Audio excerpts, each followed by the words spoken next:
time to get in the huddle with your host, Charles Podge Ritchie, here on the Mass Steel Podcast. This thing belongs to Mr. Roney, belongs here, and let's see if we can bring this damn thing back here next year, along with the Super Bowl. Here we go. The game is over. The Pittsburgh Steelers did it the hard way.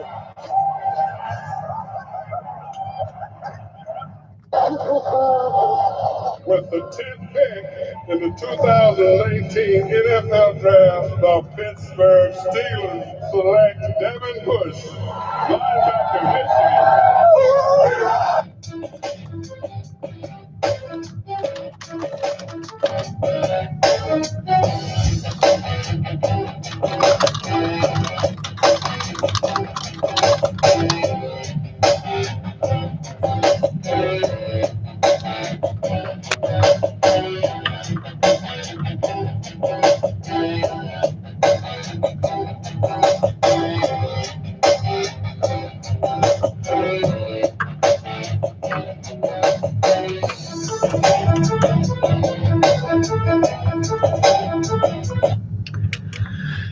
Good evening, everybody. Welcome to this edition here of the Mass Steel Podcast with yours truly, Charles Podge Ritchie, which I'm also the host of On Deck on CSR. As we got a good show to get into for tonight, and we begin with some sad news. Obviously, that happened yesterday. It was announced at 9:47 a.m. Pacific time. The sports world, not just only the NBA, but Laker Nation and the Bryant family, more importantly, blow felt around the world as it was confirmed yesterday afternoon as Adrian Wojnarowski followed up with a report that was out there by TMZ that confirmed that Kobe Bryant, along with his daughter Gianna, at the age of 41 and 13 years old, along with 7 other passengers on a helicopter going to Calabasas, California, going to a youth basketball game at the Mamba Academy. And they have been taken from this world. So just prayers, more importantly, again, for the Bryant family, Lakers, NBA, and across the sports world, as well as the other 7 other surviving passengers right there, and his 3 surviving daughters right now, and his wife, Vanessa. Well, just like I said, prayers, love, condolences on here. So speaking of which, right now, let's just take a moment of silence real quick. Our respect for the one and only Kobe Bryant here as a courtesy on the Mass Steel Podcast. So let's take 24 seconds total real quick, please.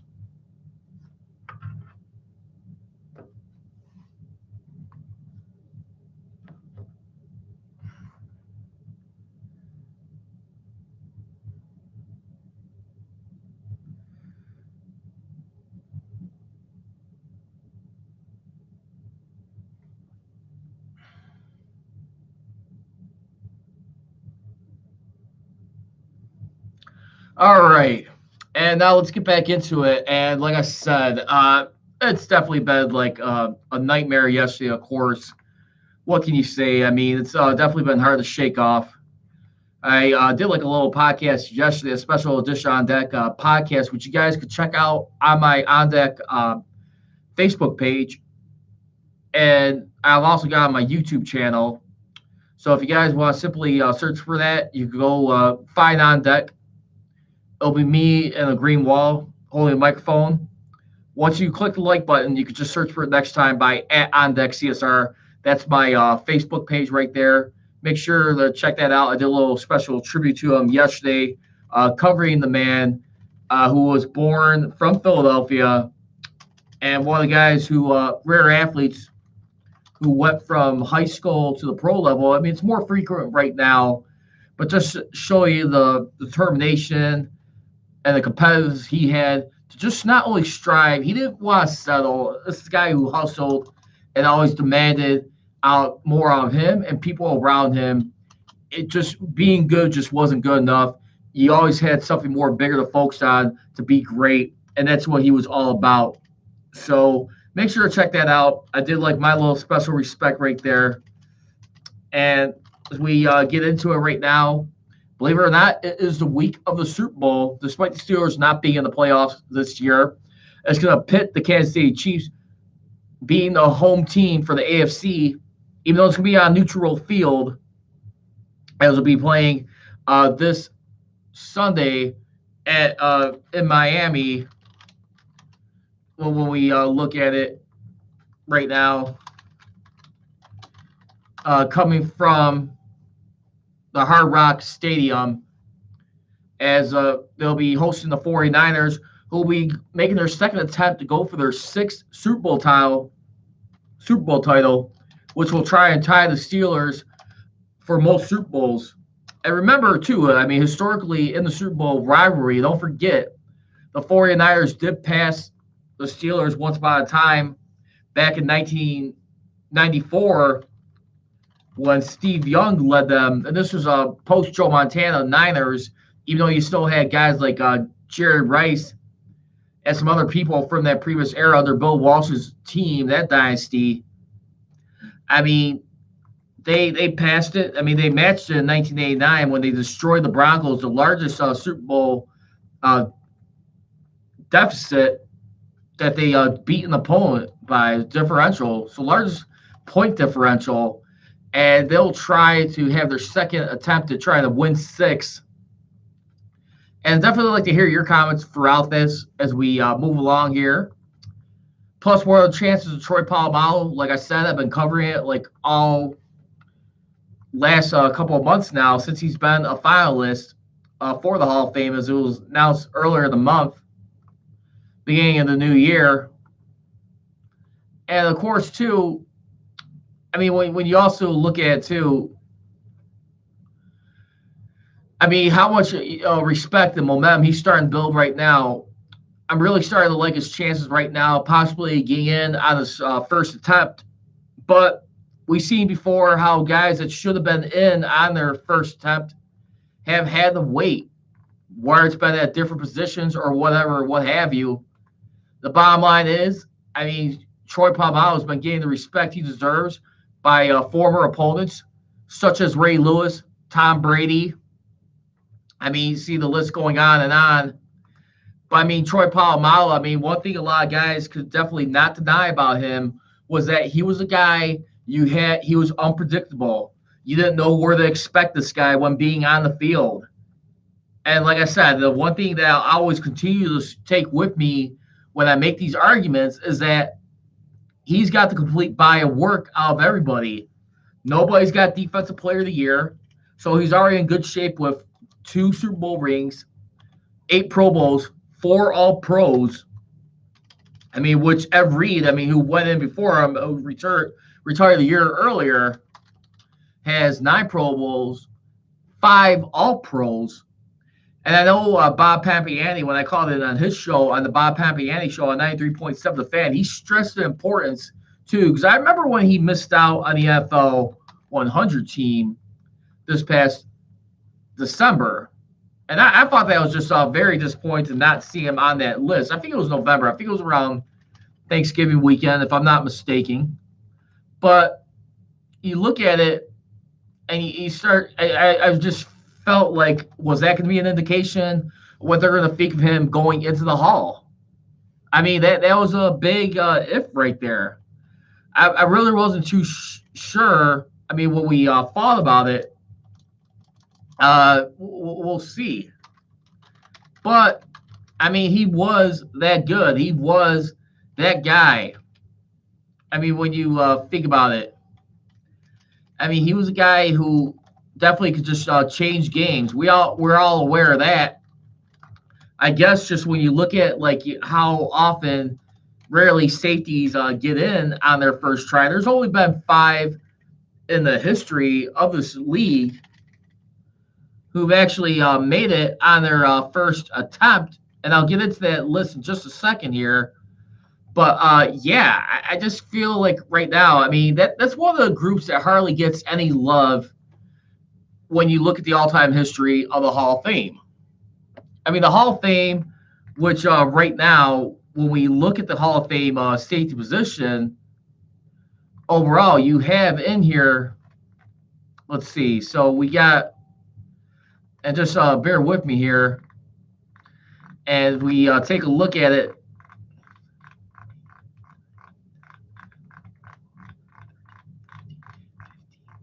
About 15 safeties, if I'm not mistaken, they're in the Hall. And that's one thing, like I said, I mean, it hasn't always been too kind, but the five who have made it in the history on their first attempt, we got former Giant and Packer, who was the very first one. Let's see, hold on. So we take a look at the very first safety that made it into the Hall of Fame on his very first attempt was Emlen Tuttle, former Packer and Giant. It was a two-time NFL champion, went in 1967. So, of course, he retired following the 1961 season. So it's usually about 6 seasons they're waiting. I mean, 6 years after the retirement, if you really think about it. I mean, 5 years after the playoffs were finished. So, I mean, it's pretty close. I mean, you had this guy in here. I mean, for a guy like Emlen Tuttle, who was a 9-time Pro Bowler, 4-time All-Pro. You also had Larry Wilson that got in. Similar numbers to Troy Polamalu in the Pro Bowls and the All-Pro. He's got 8 with 5 All-Pros. He was a former Cardinal. He got in 1978. Then you got Ken Houston, famously of the Oilers, and then later on finished the other half of his career with the Redskins. 12-time Pro Bowler, 2-time All-Pro. But I think that having the 12 Pro Bowls was definitely overwhelmingly enough where it got him in. Riley Lott, hard-hitting safety, 4-time Super Bowl champion, 10-time Pro Bowler, 6-time All-Pro. I mean, he got in the same year as his quarterback did, Joe Montana, back in 2000, about 20 years ago. And then you also had Ed Reed, recently last year, Super Bowl champion, 9-time Pro Bowler, 5-time All-Pro. And you look at all that, and you wonder how Troy Polamalu, if he's going to do enough to make his case, to stamp his ticket in for his gold jacket. There's no doubt he's going to be a Hall of Famer. I think I just get a little nervous, a little questionable, how this is going to be able to work out as far as his first try. And that's where I get a little nervous at times. And I just feel, I mean, with the Hall of Fame, I mean, there's some people who have personal traits about athletes who are getting in on their attempts. When we look at overall at the end of the day, and don't forget, I mean, when you look at the Steelers, I mean, for them, and as far as the people who are on this committee that votes these guys in, you got right now, you got at least, I mean, when you look at it, I mean, for all the people who are trying to get in, 46 voters. I mean, which also you also got 15 which that are in the media, major media markets. And for the Pittsburgh representative, you got Ed Bouchette of The Athletic. I mean, he's the sole representative for Pittsburgh. I mean, you also got some other big noticeable names in here. But again, if you guys want to feel free to get on this podcast, again, the number is 312-209-2232. Again, that number is 312-209-2232. You can follow me on Twitter at Praj Richie, Instagram, Men of Steel Nation, of course, my YouTube channel, Men of Steel Podcast, as we get ready to get a little closer to this. But I think Troy is definitely worthy of it. We're going to find out this Saturday. They're going to be announcing on the NFL Network at the awards ceremony when we look at it. And we'll see when it is. I'm getting the details on that right now. And that's going to be happening. And it's going to be the day before the Super Bowl. And it's going to be announced coming up. And like I said, it's usually the day before. And I think it's at the awards ceremony. And that's what we're gonna find out. But yeah, I mean that's gonna be the end of this right there. And we're gonna find out a lot of that coming up. And right now, I'm just looking at it. I mean, it's been a good year for Steeler Nation so far. They have representatives in the Hall. I mean, beginning first and foremost with Bill Cowher getting in. I think a guy who's definitely weighed just as much as long as anybody who deserved to be in here a lot sooner. And you think about the hard work that he's put in. And like I said, I disagree with some people when I hear the fact where if they didn't have the special class where they expanded the class, I mean, when you really look at it, up to 15 slots, which made it for 20 cans altogether. You had 2 coaches plus 3 contributors. And then you also had right there your remaining 10 players who waited at least for more than 25 years. And it was just great. And you also had, like I said, later on that week, too, you had Donnie Shell, who got in a couple weeks ago. Nice to see him in there. I mean, it's been pretty much a roll. The only question I have right now is Alan Faneca going to have to wait another year? I mean, for a guy who's had 6 All-Pros, 9 Pro Bowlers, very good guard and lineman and tackle. I mean, I really wonder if the Steelers will get a clean sweep with all these guys getting in here. I just feel like right now when you look at all this and you take a look and you see how is it going to be that much in the cards for Steeler Nation? I'll tell you one thing. I'm definitely going to try and do my best to plan and attend that ceremony live somehow when that happens and when it goes down. But I think it's just, like I said, I know it sucks to not be in the playoffs again. When we look at the Steelers and the complete body of work, everything that they represent as a franchise, and just all the key guys that have contributed to this organization. I mean, yeah, alone the fact that you already got 10 players now officially from that 1970s Steel Curtain. So it's definitely going to be an interesting week. My heart is racing just like anyone else. But I want to hear your thoughts right now, how you feel like how everything has been going right now. What do you feel? What's your gut feeling on this? I mean, do you guys feel it's going to be a no doubt for Troy Polamalu? He'll get in here on this first attempt. I want to hear from you guys. Phone lines are open. Please feel free to dial the number. I'm willing to take your calls right here for the next 10, 15 minutes we got here. Again, that number is 312-209-2232. Again, that number is 312-209-2232. Don't hesitate to hit up that number. I'm willing to take your calls right now. And then, like I said, or if you want, you can even just search the Facebook page, Men of Steel Podcast. Once you press the like button, you can just simply find it by typing at Men of Steel Nation. That's capital M, capital S, capital N. Now let's get into some other interesting topics, too, that was reported, too. And I thought this was a very unique stat here. Pittsburgh, as far as like a city, is ranked number 1 out of 30 cities as far as pro football fans. And here's the complete list of that. So you got Pittsburgh at number 1, followed by Boston, Dallas, Green Bay, New York, New Orleans, Miami, San Francisco, Philadelphia at 9, and Oakland number 10. So let me repeat. Pittsburgh is the number 1 city for pro football, as far as like the best pro football town. And your other 9 cities in that top 10 is Boston, Dallas, Green Bay, New York, New Orleans, Miami, San Francisco, Philadelphia, and Oakland. Pretty darn impressive if you ask me. And I really like that a lot.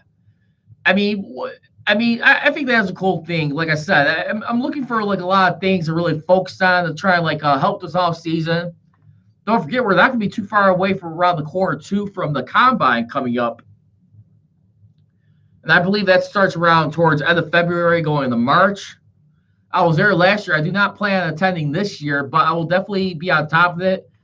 Try and keep you guys more posted when we get to these podcasts. But I think that is so awesome right there. Number one city as a football town. I should know. I had the pleasure of attending a few Steeler games, at least 2 in my lifetime in Pittsburgh at Heinz Field. Had a blast on there. Grant, they only won 1 game for me. I mean, out of all the Steeler games, which includes a pair of road games, one unforgettable trip to Philadelphia, no pun intended. Went down there with my cousin to see them play the Eagles in Philadelphia. And then, of course, playing in Chicago, which they hardly ever win. I mean, their only win in Chicago, I mean, from what I see, the last time was 1995. And guess who was the coach? Bill Cowher, the Chin.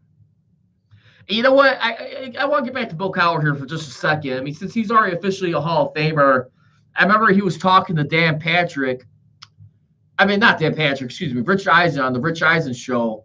He was a guest of his a couple weeks ago, talking on the phone. He said, now, it's your choice, coach. Like, what kind of Hall of Fame bus do you want people to remember you by? It'll be, like, totally up to you what you want. Do you want to have, like, the smiling bus, or you want to have the chin that sticks out where you're saying it, you're spraying it? And Bill Cowher said wisely, and I applaud his answer. He said, you know what? I think I'm going to be the guy that everybody wants to know, that they know and love. I'm going to be the guy with my chin sticking out, with the intensity. And I think that's only fitting for him when you look at it. I mean, I just thought that was classic Cowher right there. Why not? I mean, one of my favorite Cowher moments, too, and I saw this on YouTube, and I was in the wrestling back then, but the Steelers were always a big favorite team of mine. They become a diehard until I was 21 years old back in 2004, but they were always remained consistent, always was in love with the logo. Everything that was always stood out to me was like colors, like on a sports team and the uniform. And where I think he had like a dispute with one of the referees about like having too many men lined up defending a blocked field goal. This was against the Minnesota Vikings back in 1995. This was at home, and this was around the time when the Steelers had a bad stretch where they went a game under 500. I believe they went to 3-4 around that time. But, I mean, they were just slowly starting to dwindle a little bit. They were out of rhythm for a little bit. I mean, before they started juicing things up down the stretch along the way. I mean, beating a team like the Bears, the Bengals, and a lot of other teams in their way. And they were able to piece together and somehow still find a way to keep their championship season alive. Even though they did eventually become AFC champions, falling short, I mean, to the Cowboys in Super Bowl 30. And I know me and Brian, we talked about that. We had a lot of fun conversations here on the Metal Steel podcast. And like I said, just think, if he would have beaten that Cowboys team the first time, I mean, Jimmy Johnson's Cowboys, I mean, everyone knows it's not Switzer's. I mean, and I just felt that was just idiotic right there of, like, Jerry Jones, like, how he was able to break that up and just, like, how much greed, I think, got in the way.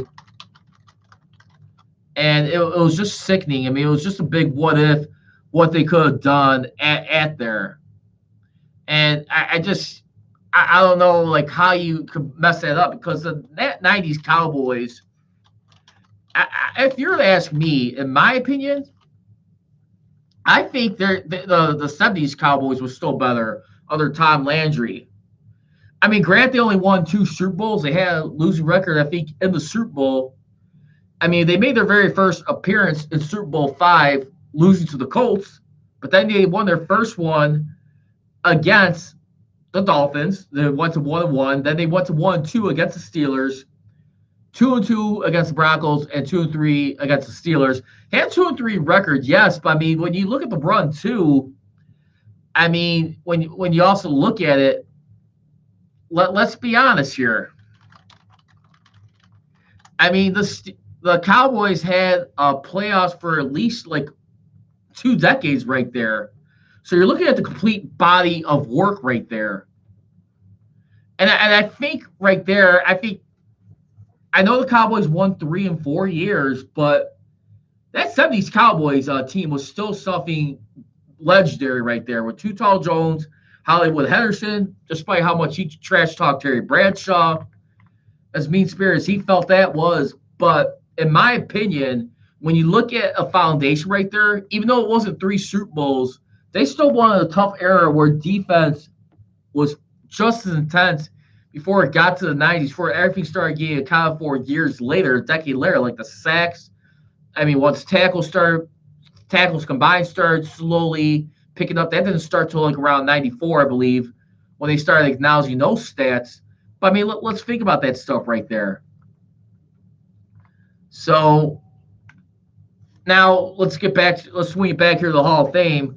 Tom Brady, he made a nice statement on Troy Polamalu here. I want to read this. This was on Twitter. It was put up by the Steelers Director of Communications, Burt Lawton. You can follow him on Twitter at SteelersPRBurt. And this is what Tom Brady had to say in quote about Troy Polamalu. One key to success for a quarterback is to study a lot of film in order to understand defensive tendencies and know how a defense will try to defend everything you're trying to do as an offense. But that never worked against Troy. He was one of the most instinctive and disruptive players I have ever played against. Outside of his incredible athleticism, his greatest skill was his unpredictability. You could never quite get a read on what he was doing, yet he was always around the ball. Troy was just a playmaker who you had to account for on every play. It was amazing to watch film on him and try to understand how he knew where to be and when. If you wanted to find Troy, you just look for where the ball was going, and you would always find him. And I think that was very special right there, too. I mean, when you look at it. And also, too, I also want to get into Ray Lewis, if I could find it. I mean, for right now. And Ray Lewis, I mean, he endorsed Polamalu being enshrined. And one of the things, like, he was saying as it came in, I mean, he said the greatest ones find a way to change the game. He deserves to be in Canton. I mean, he made play after play. Jerome Bettis was even saying about how incredible of a football player. Troy Polamalu, I mean, that's one of the great things. If you could stick it to, like, your rival in games like he did in the AFC Championship game back in 2008, I mean, one of the closing ceiling memories right there was that game-stealing pick-six interception. And that was just really something right there. I mean, it just showed. I mean, I know that year, James Harrison, he was Defensive Player of the Year for that Steelers defensive unit, but it just showed you how dynamic they were on defense, where they put themselves in a place of football history. I mean, it wasn't as dominant as the 85 Bears. It wasn't the 2000 Ravens, but they made their niche for sure. I mean, definitely. I mean, the Steelers, there's a big reason why you have, like, so many players for Defensive Player of the Year.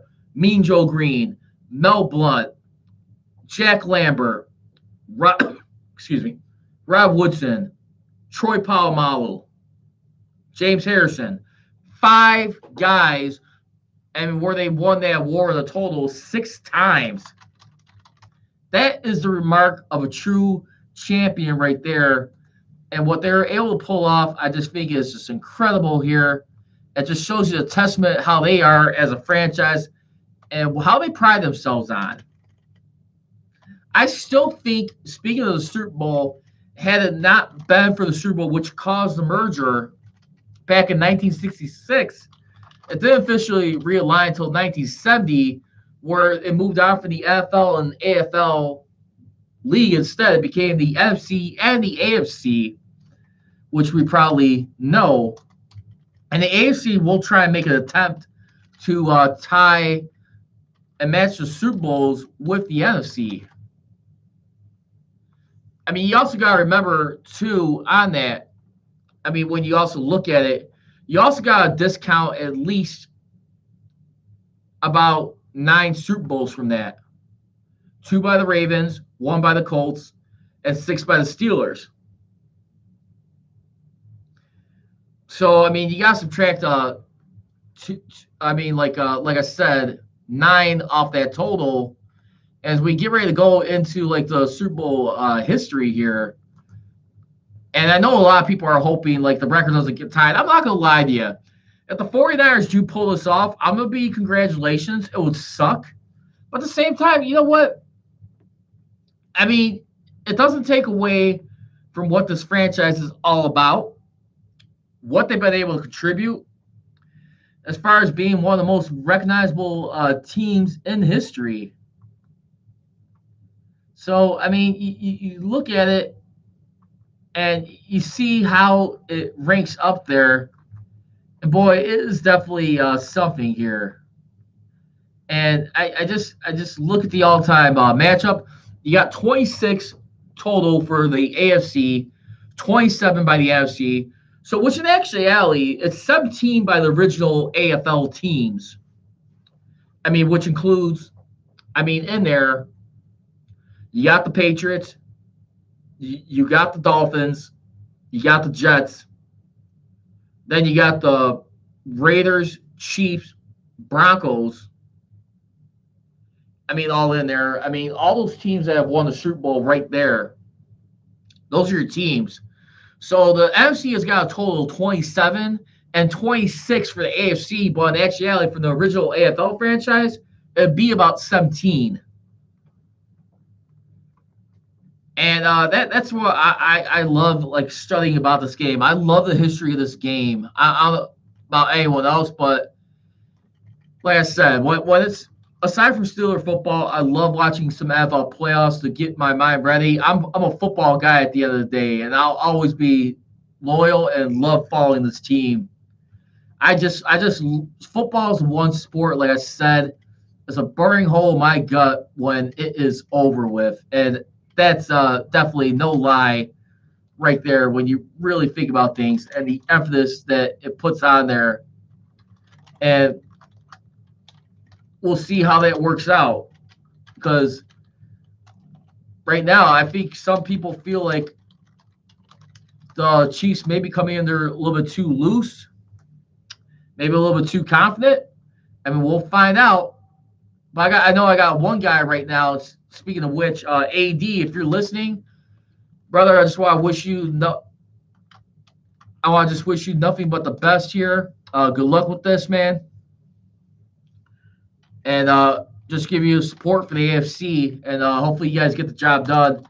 You guys are looking for a place to watch Super Bowl, you're alone, watch Steeler games, make sure to hit Durkin's Tavern right there on Diversity and Halston. It's on the north side of Chicago, in Wrigleyville, in Chicago, Illinois. Make sure to hit them up. Damn good place to watch for Steeler games. Good Steeler bar right there. Fun times to watch even playoffs as well. It's one of the most highly recommended places I put on the bucket list. If you guys are visiting Chicago, watch Steelers during the visit season.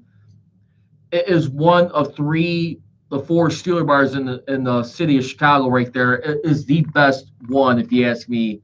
So like I said, make sure to show them some love. Make sure to stop there. All right, let's get into it. Fair or foul topic number 1.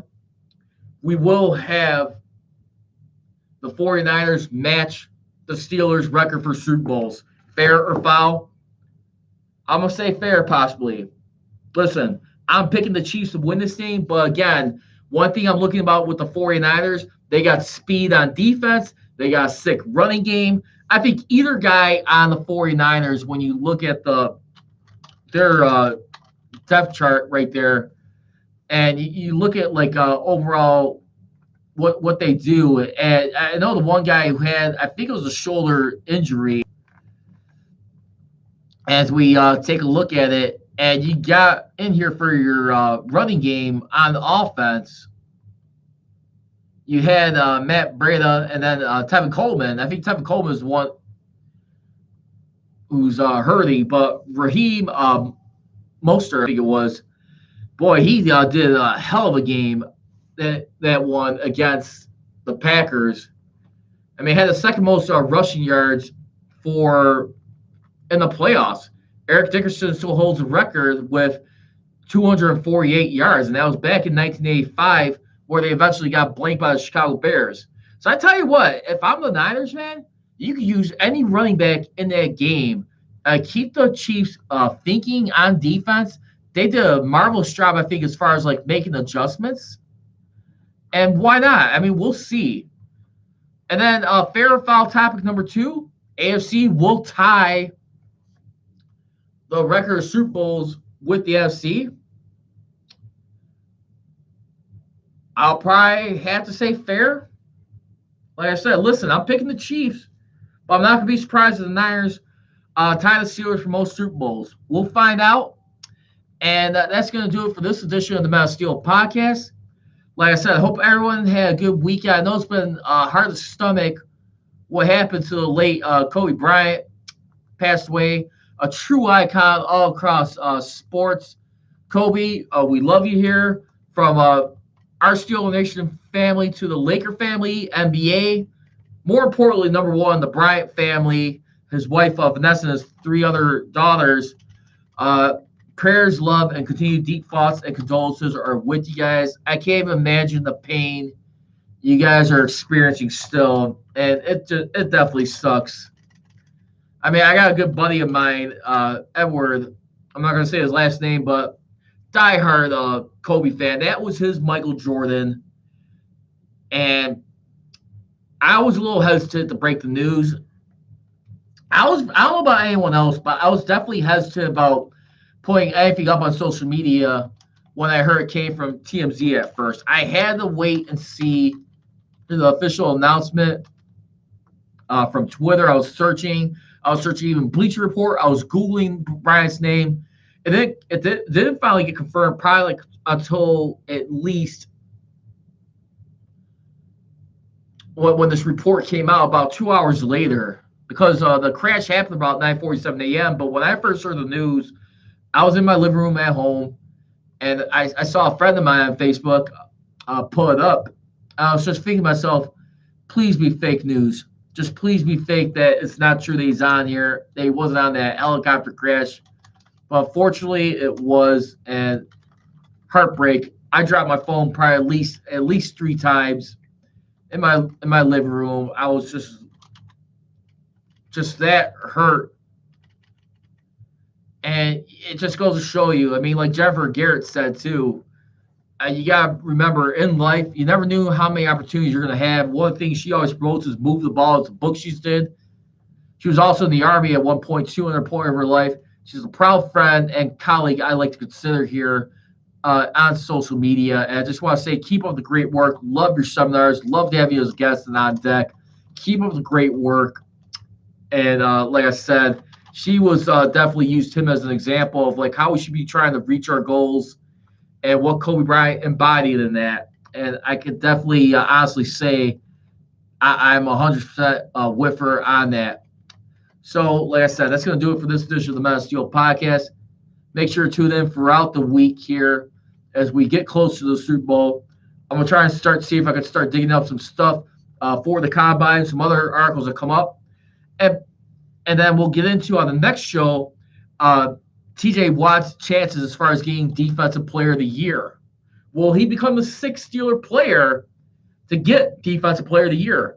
You'll find out as I dive into that this Wednesday at 6:30 p.m. Central Standard Time. Steel Nation, it was a great pleasure to always have you on here.